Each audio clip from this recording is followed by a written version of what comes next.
80వ స్వాతంత్ర దినోత్సవ వేడుకలు వరంగల్లో అంగరంగ వైభవంగా జరుగుతున్నాయి. హనుమకొండ ఏకశిల పార్క్ నుండి మొదలు పెడితే అంబేద్కర్ స్టాచ్యూ వరకు 200 మీటర్ల జాతీయ పతాకంతో ఆషాఢ మాసం సందర్భంగా మన కాసం ఫ్యాషన్స్ కిలో చీరలు కొనండి, అరకిలో చీరలు ఉచితంగా పొందండి. ఇక్కడ యువకులు కూడా భారీ ర్యాలీగా వచ్చారు. ప్రస్తుతానికి దీనికి సంబంధించి ఒక జాతీయ భావన ప్రతిరోజు ప్రతి వ్యక్తిలో కొత్త తరం వస్తున్నప్పటికీ కూడా నాటి ఆ స్వాతంత్ర ఫలాలు భవిష్యత్ తరాలకు తెలవాలన్నటువంటి ఉద్దేశంతో ఒక భారీ ర్యాలీ అయితే నిర్వహించడం జరిగింది. ప్రస్తుతానికి బీఆర్ఎస్ రాష్ట్ర నాయకులు రంజిత్ రెడ్డి గారు మనతో ఉన్నారు. దీనికి కార్యక్రమానికి కూడా మరి వారు ఎట్లాంటి ఇన్స్పిరేషన్ యూత్లో పెంపొందిస్తున్నారో ఒకసారి వారి మాటలోనే విందాం. హాయ్ సార్, ఇప్పటి వరకు కాలం మారుతున్న కొద్దీ 80 సంవత్సరాల స్వాతంత్ర దినోత్సవ వేడుకలు కూడా ఒక్కొక్క సంవత్సరానికి ఒక్కొక్క విధంగా జరుపుకుంటున్నారు. కానీ జాతీయ పతాకాన్ని కూడా 200 మీటర్లు చాలా వరకు జరుగుతుంటాయి. కానీ వరంగల్లో కూడా ఇక్కడ ట్రై సిటీకి సంబంధించినటువంటి యువకులు కూడా ఇక్కడికి హాజరవ్వడము, మీరు ఈ ఇనిషియేషన్ తీసుకోవడం ఎట్లా చూస్తున్నారు? మరి కొత్త జెన్జీ నేపథ్యంలో మీరు ఎట్లా ఈ యువకులకి ఇన్స్పిరేషన్ నింపబోతున్నారు?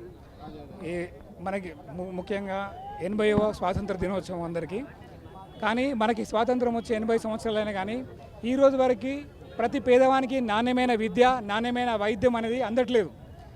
వైద్యం అందక ఈ దేశంలో 80 సంవత్సరాల నుంచి బీదవాళ్ళ పేదవాళ్ళ ప్రాణాలు పోతున్నాయి. కానీ ఎన్నో ప్రభుత్వాలు మారినా కానీ విద్యా వైద్యం అనేది ఖచ్చితంగా ప్రతి పౌరుని హక్కు అనేది ఏ ప్రభుత్వం కూడా ఇంప్లిమెంటేషన్ చేయలేకపోతుంది. కాబట్టి ఆ ఉద్యమాన్ని ఈరోజు మేము మొదలుపెట్టినాం. దానికి కూడా ఎక్కడైతే కూర్చొని వైద్యం తీసుకుంటాడో పేదవాడు కూడా 100 రూపాయలు లేనివాడు కూడా అదే హాస్పిటల్లో అదే బెడ్ మీద వైద్యం తీసుకోవాలి. ధనికుని కుమారుడు ఎక్కడైతే కూర్చొని చదువుకుంటాడో నిరుపేదవాడు కూడా అక్కడే కూర్చొని అక్కడే వైద్యం తీసుకోవాలని మా నినాదంతో ఈ ఉద్యమాన్ని మొదలుపెట్టినాము. ఈ దేశంలోని ప్రతి పౌరుడి హక్కు ఇది. విద్యా వైద్యం అనేది ప్రతి పౌరుడి హక్కు.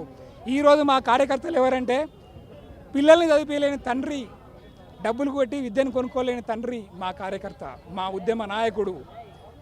డబ్బులు పెట్టి వైద్యాన్ని ప్రాణాన్ని కాపాడుకోలేని కుటుంబంలో ఉన్న ఒక యువకుడు మా ఉద్యమానికి నాయకుడు. ఈ ఉద్యమం కొనసాగుతూనే ఉంటుంది. ఖచ్చితంగా ఈ దేశం మొత్తము విద్యా వైద్యం అనేది ఉచితంగా, నాణ్యమైన విద్యా వైద్యం అనేది ఉచితంగా వచ్చేవరకు మా పోరాటం ఆగదు. జై హింద్, జై భారత్. ఇప్పుడు మీరు స్వచ్ఛందంగా కూడా కొంతమంది విద్యార్థులను కూడా చదివిస్తున్నటువంటి పరిస్థితి, మరి ఆ ఇన్స్పిరేషన్ ఇంకెంతవరకు కొనసాగబోతుంది? దేశమంతా నేను చదివించే శక్తి లేదు కాబట్టి ఇట్లాంటి ఉద్యమం మొదలుపెట్టడం జరిగింది. నేను నా వరకు అయినంతవరకు కొంతమందిని నాణ్యమైన విద్య అందించాలని ప్రయత్నం చేసిన, కానీ నాకు ఆ శక్తి సరిపోతలేదు. కాకపోతే ఈ దేశానికి ఆ శక్తి ఉంది కాబట్టి ఈ దేశంతో పోరాడదామని చెప్పి నిర్ణయం తీసుకున్నాం. జై హింద్, జై భారత్. మంచి నిర్ణయం అయితే తీసుకున్నారు. ఎందుకంటే ఇక్కడ యువతకు ఇక్కడ రాబోయే రోజుల్లో విద్య వైద్యం అనేది మ్యాండేటరీ, కంపల్సరీ. అంటే ప్రతి ఒక్కరు కూడా ఇది ప్రాథమిక హక్కులుగానే మనం అభివర్ణించాల్సి వస్తుంది. కాలం మారుతున్న కొద్దీ ఇక్కడ అంతరాలు పెరుగుతున్నాయి, ఆర్థిక అసమానతలు పెరుగుతున్నాయి. కాబట్టి వాటన్నిటిని నిర్మూలించాలంటే మాత్రం ప్రతి ఒక్కరు కాన్షియస్గా ఉండాలి. ఈ భారతదేశంలో ఉన్నటువంటి ప్రతి పౌరుడు మినిమం కాన్షియస్తోనైనా సరే విద్య వైద్యం అనేది మ్యాండేటరీ. కాబట్టి ప్రభుత్వాలు తీసుకోవాల్సినటువంటి ఇనిషియేషన్ మాత్రం మర్చిపోతున్నారని చెప్తున్నారు. ఒక వ్యాపారవేత్తలుగానే ఇక్కడ మిగిలిపోతున్నారు ఎడ్యుకేషన్ ఇన్స్టిట్యూషన్స్. అంతే తప్ప పేదలకు విద్యకు దూరం చేసేటువంటి కుట్రలు జరుగుతున్నాయి. పేదవాడికి వైద్యం కూడా అందలేకపోతుంది. కాబట్టి ఈ దేశం అంతా కూడా ఇట్లాంటి వాతావరణాన్ని నింపాలంటే ఖచ్చితంగా విద్య వైద్యం అనేటువంటి ప్రాథమిక అవసరాలను దృష్టిలో పెట్టుకొని ప్రతి ఒక్క రాజకీయ పార్టీలు కూడా కృషి చేయాల్సినటువంటి అవసరం అయితే కనిపిస్తుంది. మరి అట్లాంటి విధానాలు లేకపోవడం వల్లనే తను ఇనిషియేషన్ తీసుకున్నట్టు బీఆర్ఎస్ రాష్ట్ర నాయకులు రంజిత్ రెడ్డి తను ఒక అడుగు ముందుకు వేశారని చెప్పి అంటున్నారు.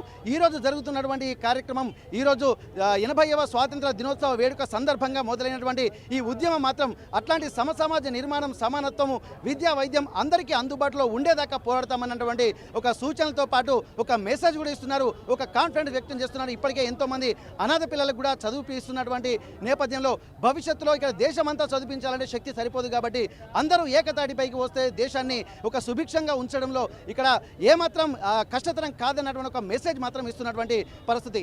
80వ జాతీయ స్వతంత్ర దినోత్సవ వేడుకల సందర్భంగా హనుమకొండ అంబేద్కర్ స్టాచ్యూ నుండి కెమెరా పర్సన్ వంశీతో వెంకటరత్నం, RTV వరంగల్.